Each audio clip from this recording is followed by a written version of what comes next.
This evening, prisoner escapee suspected in double homicide. Akim Wong is the prime suspect in the brutal double murder at Saxakali Mission. Stay tuned for more on this developing story. Fire ravishes Etterimbang landing. A fire of unknown origin swept through, destroying 3 buildings. Community efforts contain the fire, preventing further damage. A fatal motorcycle collision at Macdoom claimed the life of a 26-year-old motorcyclist. Government's anti-trafficking initiatives intensify efforts to combat trafficking in persons, aiming to maintain the country's Tier 1 status. In regional news, the United Nations described the capital of Haiti as a city under siege. Armed gangs battle for control, leading to thousands fleeing Port-au-Prince. Caribbean leaders call an emergency meeting with Canada, France, and the US.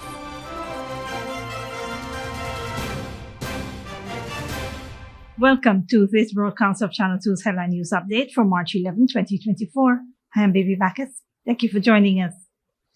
First up, prisoner escapee Akim Wong is the prime suspect in the brutal double murder of David Gomes and his 75-year-old mother, Elizabeth Gomes, at the Saxakali Mission along the Essequibo River on Friday, March 8, 2024.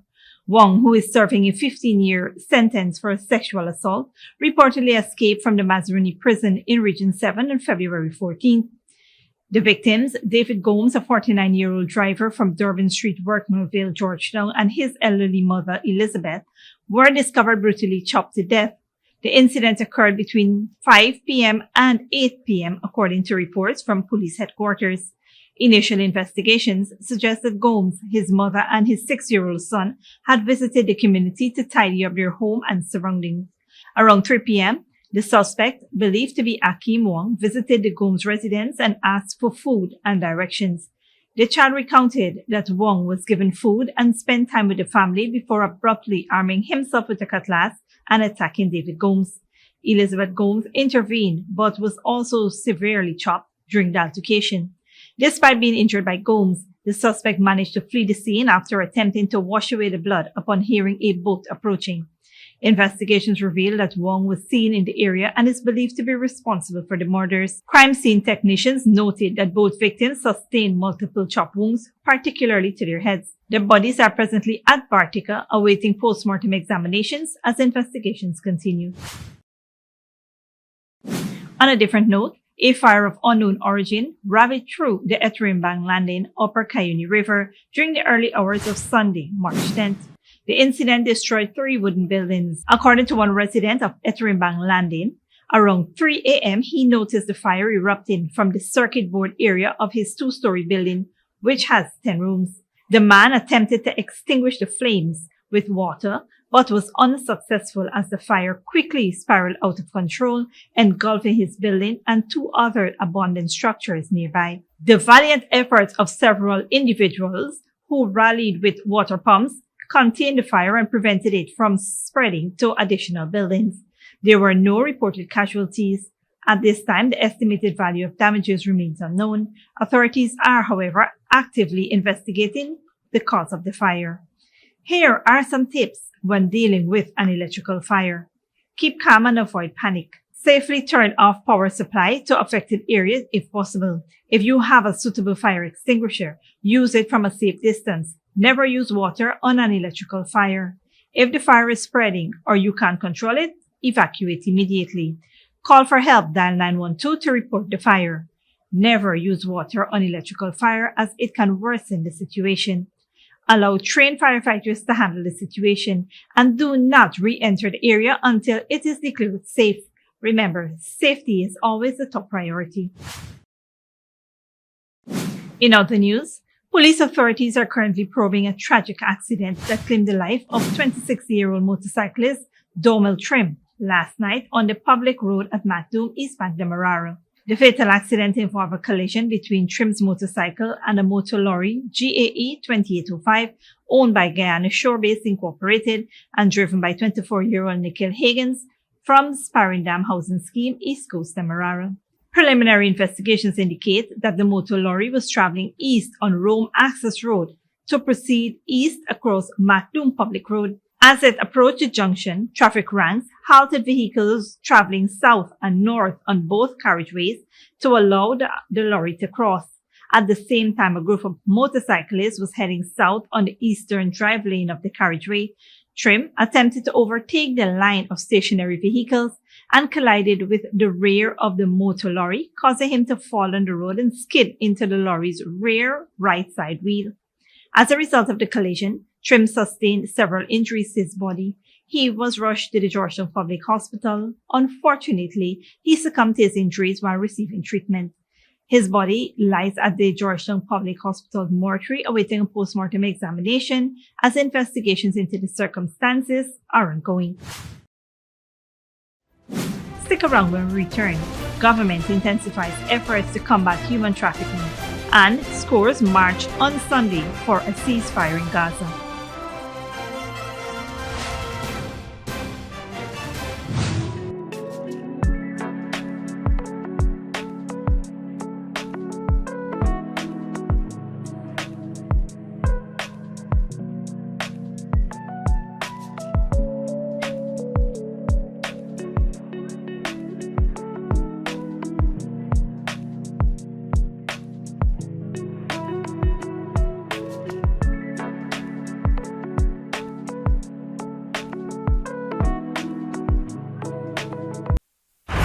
Experience more than award-winning speed.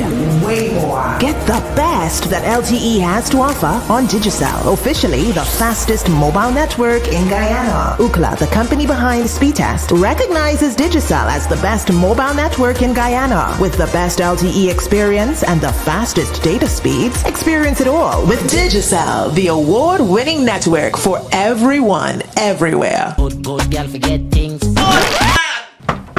What's the problem, Granny? I want money for borrow for those surgery. I was dancing and I fall and fracture my hip. If you need some quick money, you should check Lender's Jewelry and Pawn Shop. Lender's Jewelry and Pawn Shop, Lot 238 South Road Border, Georgetown. Get jewelry made to order in just 72 hours. We also accept vehicles. Lender's, best rates, longest payback period. Boys, I get through.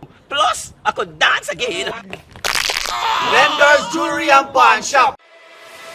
Furnishing your home or office has never been easier. Here at Kissoon's, our inventory of locally made and imported furniture, offered at amazing prices, will leave you wanting more. From vinyl, floor rugs and carpets, bedroom, dining and living room sets, mattresses, pillows, office desk, chairs and filing cabinets, outdoor benches and tables. We have a piece of furniture for every room imaginable in your home or office. Check out our flagship store at Industrial Site Rijnveld or one of our branches in New Amsterdam, Port Morant, Riverton and Camp Street. Kissoon's Furniture, furnishing homes for over 50 years.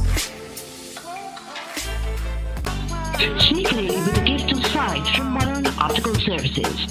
Let our professional team examine and prescribe what's best for your eyes. Common smiles make fashionable faces. See us for a full line of optical services, including brand name and prescription eyewear.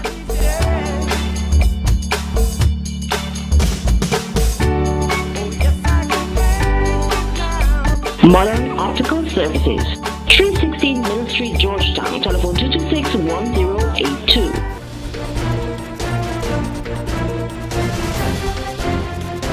Welcome back. The government has been making significant strides to combat trafficking in persons, aiming to maintain a Tier 1 status in this critical area. Minister of Human Services and Social Security, Dr. Vinay Prasad, attributes this progress to the dedicated efforts of the government's Counter Trafficking in Persons Unit and the recent enactment of the Counter Trafficking in Persons Act. In a recent interview, Minister Prasad unveiled a series of initiatives in collaboration with the Ministry of Home Affairs to more effectively address trafficking in persons. Highlighting the ministry's expanded efforts, Minister Prasad emphasized the need to address cases of trafficking that goes beyond successful rates. This expansion includes ramping up awareness campaigns through marches, public service announcements, and training programs for citizens and law enforcement officers. These programs aim to educate individuals on identifying, reporting, and responding to instances of trafficking. Recognizing that trafficking often occurs in plain sight, the ministry has proactively developed a hand signal for victims to seek help discreetly. Moreover, to enhance accessibility for non-English speakers, the ministry launched a 24-hour Spanish hotline for reporting trafficking incidents. Dr. Prasad stressed the government's zero-tolerance stance towards trafficking in persons. Efforts are also underway to bolster border security and train personnel to combat trafficking more effectively. Additionally, the ministry is exploring innovative approaches to safeguard children at risk of trafficking. Moving on, Guyanese on Sunday continued calls for a ceasefire in Gaza. Scores marched through the streets of the city with banners stating "Free Palestine" before assembling at the Square of the Revolution. Sunday marked day 155 of an ongoing war in Gaza. Israeli forces have been bombing the Gaza Strip, killing thousands of Palestinians, including women and children. Over 31,000 Palestinians have been killed and over 72,000 injured in Israeli attacks in Gaza since October 7th. The revised death toll in Israel from Hamas's October 7th attack stands at 1,139 and dozens continue to be held captive. Guyanese marched through the streets of the city with banners calling for ceasefire in Gaza now, and others carried placards with slogans, "No child should look to the skies and wonder if what's falling is death or dinner." Former President of Guyana, Donna Ramatar, called for the, quote, "murder of Gaza to stop," end of quote, as Guyanese congregated at Coffee Square to show support for Palestine. Ramatar congratulated the crowd on coming out to give their solidarity to the cause of stopping the murder of Palestinians and the freedom of Palestine people. Many countries across the globe have condemned Israel's actions. Don't go away after the break. Nigeria abduction. Hundreds of pupils missing after gunmen stormed school. And at least 21 killed, 7 missing in flash floods in Indonesia.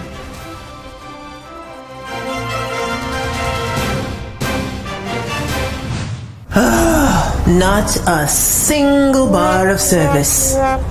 Not with us. Digicel officially has the best mobile coverage in Guyana. Ookla, the company behind Speedtest, recognizes Digicel as the network with the best mobile coverage in Guyana. Be it in Aishalton or in Eteringban, we got you covered. Digicel, the award-winning network for everyone, everywhere. Good girl forget things.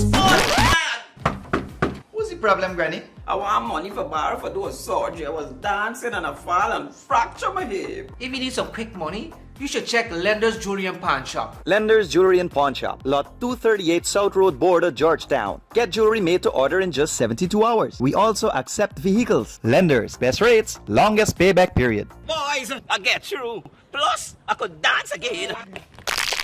Lender's Jewelry and Pawn Shop.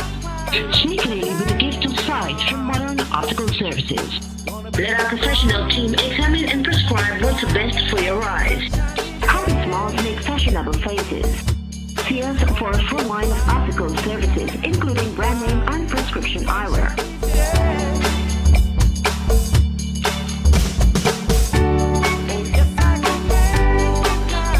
Modern Optical Services, 316 Middle Street, Georgetown. Telephone 226-1082.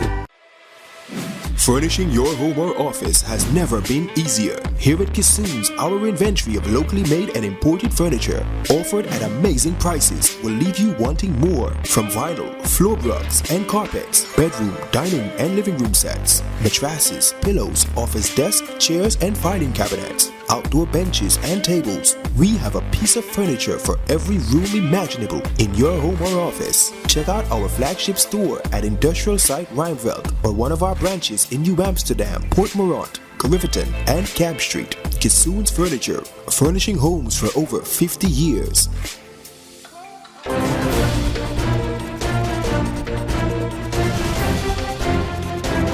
Welcome back. Now we take a look at what's happening in the region and around the world. The United Nations is describing the capital of Haiti as a city under siege. Thousands have fled Port-au-Prince as armed gangs battle to seize complete control. Caribbean leaders have called an emergency meeting for talks with Canada, France, and the US. Al Jazeera's Imam Ullah Khan reports. Haitians forced from their homes flee Port-au-Prince with what little they can carry. Days of heavy gunfire have been reported across the Haitian capital, including near the National Palace. We haven't been able to sleep since last night. We're running away. Me with my belongings on my head, not knowing where to go. I worked for the Ministry of Social Affairs for over 20 years and was able to build my own house. But now, here I am, homeless. Armed gangs want Prime Minister Ariel Henry to resign and have blocked him from getting back into the country. He was recently in Kenya trying to finalize a deal for a Kenyan force of peacekeepers. The UN says it's getting ready to send a multinational security mission, and Caribbean leaders have called an emergency meeting with the US, Canada, and France to discuss the conflict. We have taken the decision as a community to write the heads of state and heads of government of the key countries with whom Haiti is engaged as partners, inviting them to meet with our heads in CARICOM in Kingston, Jamaica on Monday the 11th of March to urgently address this state of affairs. At least 15,000 Haitians have been forced to leave their homes because of days of fighting between gangs and the police. Food and water and other basic necessities are increasingly hard to find. The director of police, that carefree and inhuman man, must do what he wants with the bandits. We can't take it anymore. We've lost all our possessions, everything we owned. We've lost our families. We're on the streets today, seeking refuge in other safer shelters. With no functioning government in Haiti, people say the gangs, which control large parts of the country, are making life unbearable. Imran Al-Khan, Al Jazeera. The United Nations is describing the capital of Haiti as a city under siege. Thousands have fled Port-au-Prince as armed gangs battle to seize complete control. Caribbean leaders have called an emergency meeting on Monday for talks with Canada, France, and the U.S. In Nigeria, gunmen have abducted nearly 300 school children in 2 separate incidents. They all happened in the span of 3 days. Parents and families of the children abducted say they feel abandoned by their government. Al Jazeera's Ahmad Idris reports. Dazed and confused, Mustafa Abubakar returns to the school where he and many others were abducted. More than 200 are missing. They shot indiscriminately, herding us like cows and beating us. Twice, he says, military jets flew over them before he managed to escape. There was a long burst of gunfire at one point, but I'm not sure if it was from the aircraft or from the bandits. As we meet the villagers of Kuriga, there was a commotion and wild reactions as news filtered out that the students were back. It turned out to be a false alarm. Villagers say hundreds were taken from this school shortly after the morning assembly on Thursday. 187 students were abducted from JSS Kuriga, and 100 pupils were abducted from JSS Primary School, LG Primary School Kuriga 1. This compound has both a primary and a secondary school. It was moved here because it was vulnerable to attacks and mass abductions, which has caused the closure of many schools in the north. That has caused the region to lag behind the rest of the country in school enrollment.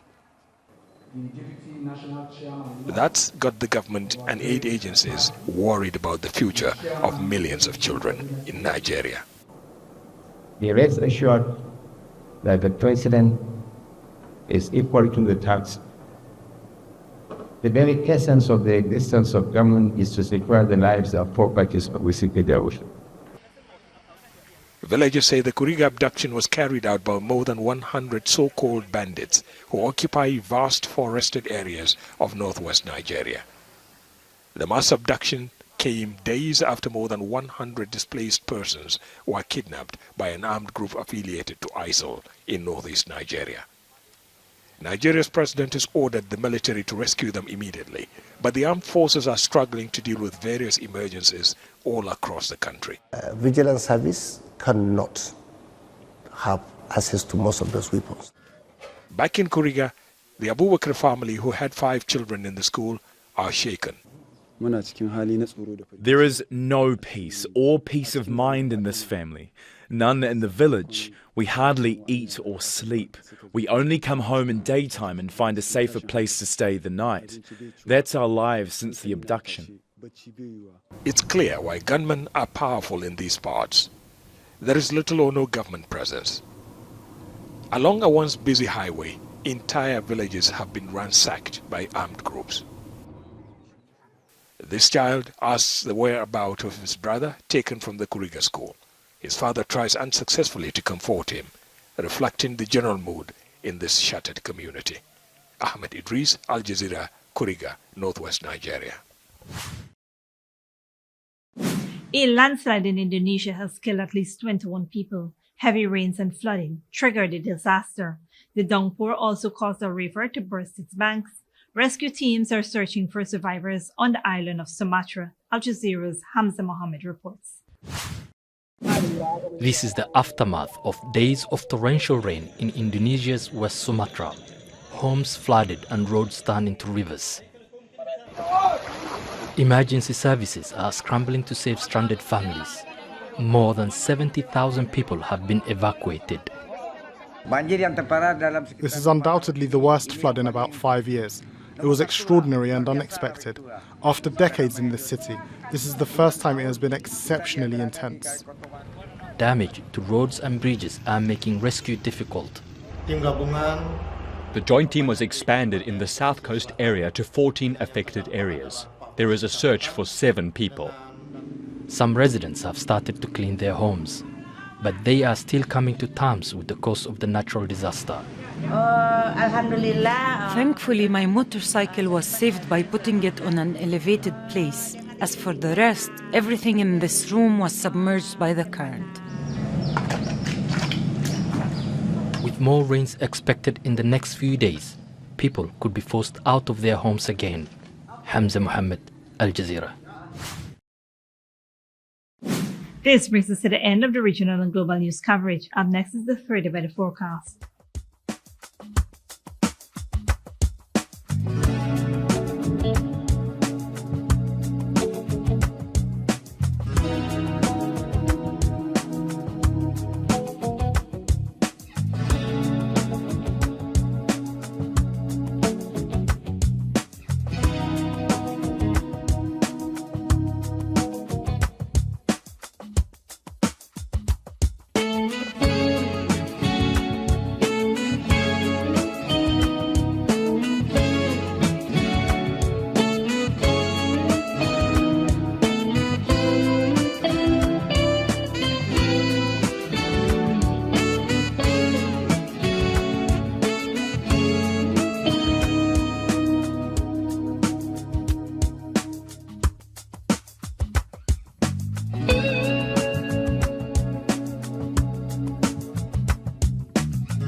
And that's it, TV2 Headline News for this Monday evening. As we take our leave, we invite you to follow us on Facebook and YouTube.